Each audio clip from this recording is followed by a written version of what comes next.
Alam mo, nakaka-feel ako rito ng very intense anger. Someone here ay galit, 'no? Yung galit na very intense talaga, 'no? Yung parang galit sa mundo, yan, 'no? Ano ba yun? Let's see why, 'no? Ang hirap kaya sa feeling yung lagi kang galit, 'no? 'Di ba?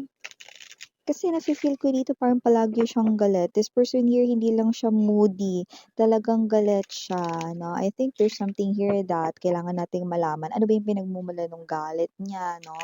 Ano ba ang hugot ng taong ito, 'no? Linggong-linggo, 'di ba? May pagganyan. Ano kaya kung magsimba siya? Wala tayong religion dito mga mahal. I respect each and everyone's religion, okay? Lahat tayo ay magkakapatid. Actually, ako nga ang ina niyo, 'di ba? So let us see what do we have here for you guys and who is this person here connecting sa inyo? Nuga kare! So yeah, let's see.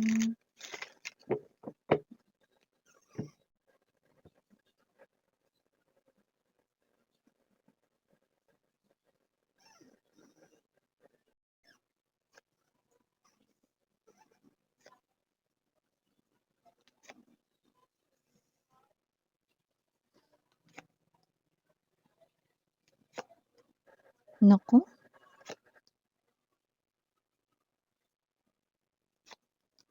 Center of the reading, devil in reverse position. Mukhang may bisyo 'tong person na ito na kumo-connect sa inyo, 'no?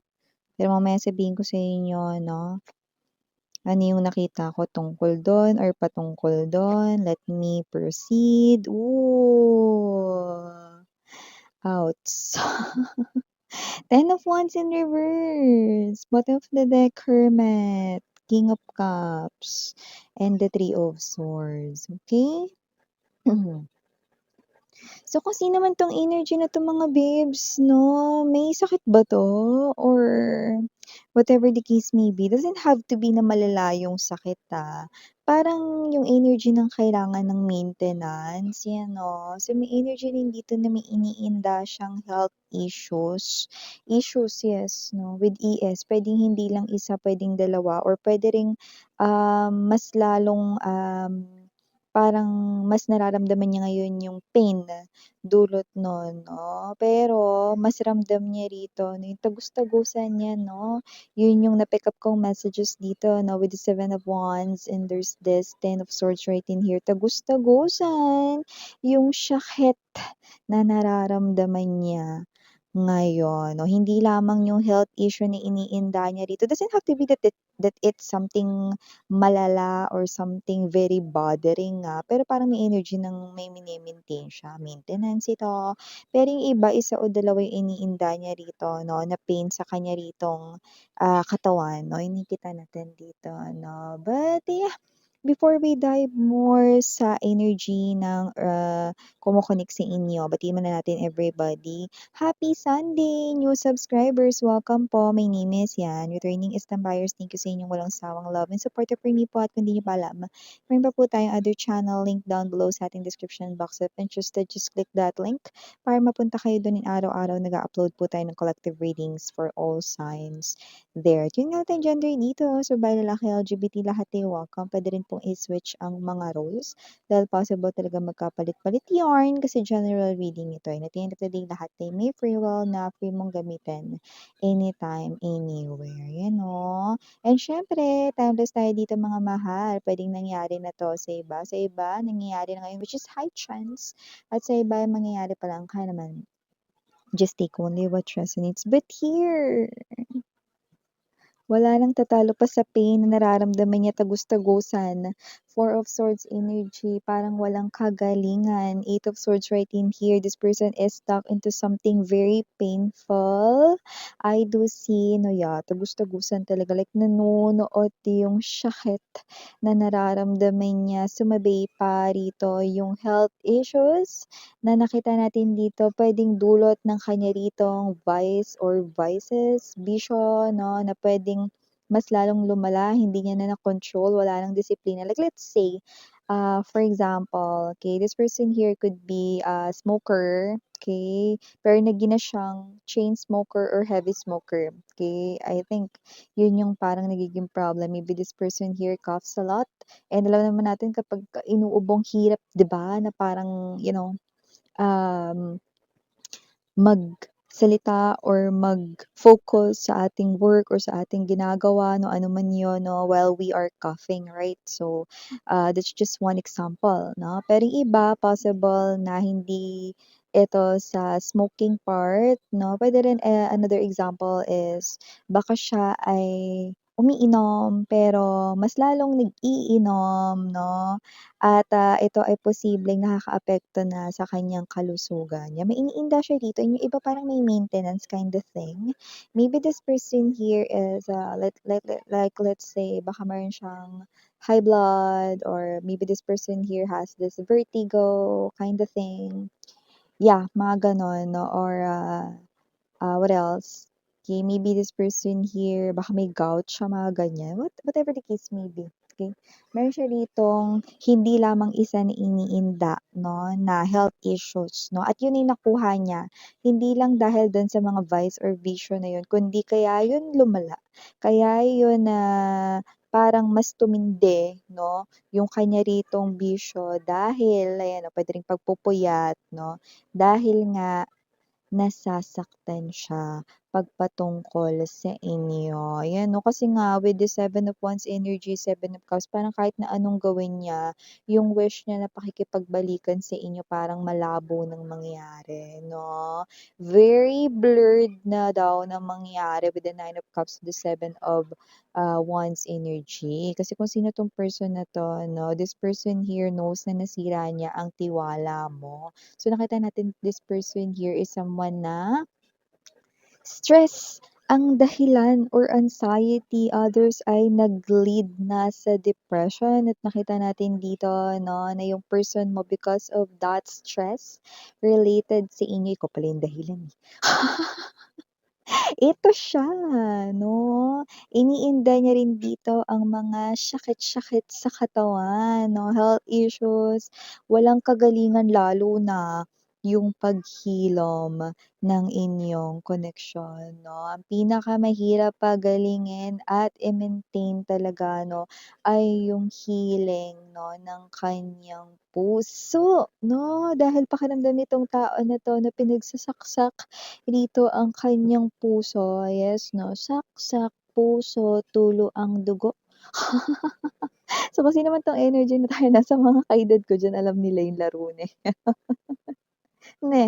So, kasi naman 'tong mga energy na 'to nakita natin dito that this person here is someone 'no, who feels like na parang wala na, parang na siya ditong pinagsakloban 'no ng heaven and earth, langit at lupa 'no. So kung sino 'tong energy na 'to nakita natin dito that this person here is already feeling all of this physical pains 'no, na dulot rito ng kanyang emotional, yes. Na-develop kasi 'yun kasi yung kanya ritong mental at emosyonal ay hindi okay, like hindi okay. So kung sino 'tong energy na 'to na nakadagdag pa rito yung mga sinasabi ng mga ibang tao with this Four of Cups energy and there's this Five of Swords.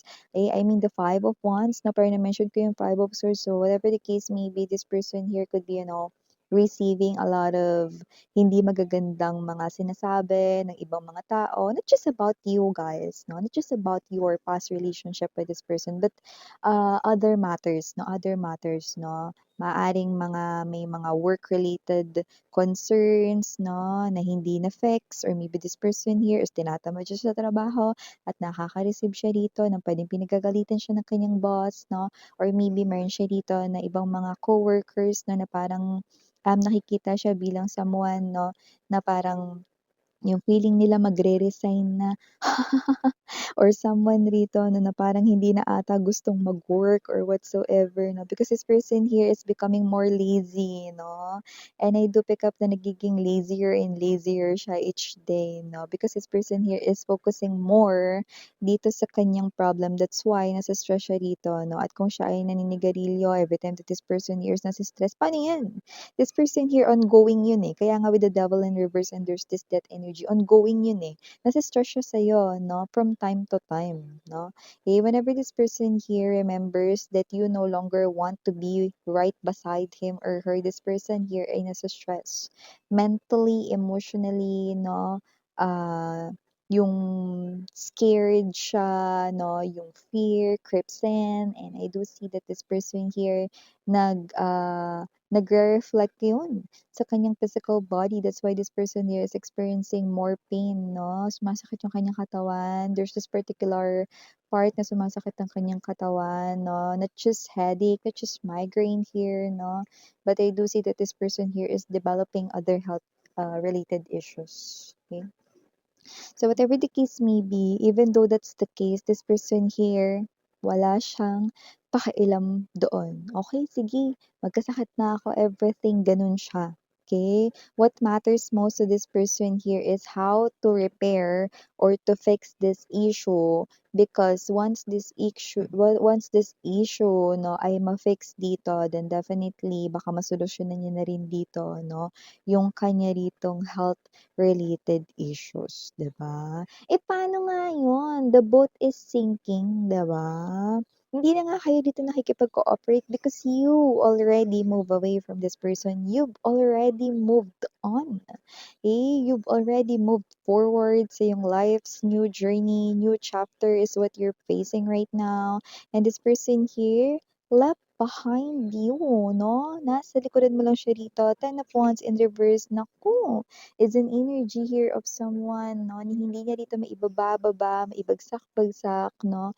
Yung kanya ritong burden, mga problema rito, no? And the more that this person here carries ang kanya ritong burden, the more na hindi lamang rito siya ay nagmumukhang mas matanda sa kanyang age, kundi mas lalo siya rito, no? Na parang naapektuhan mentally, emotionally, and physically, no? And because of that, no, it attracts negative na mga reflections like more pa na health issues, more pain, more dagdag dito, no, na nararamdaman niya ritong sakit, no, na nanunuot, tagus-tagusan niya, that's the word, no, it keeps, nagpapapansin sa aking mind, no, that word tagus-tagusan thing.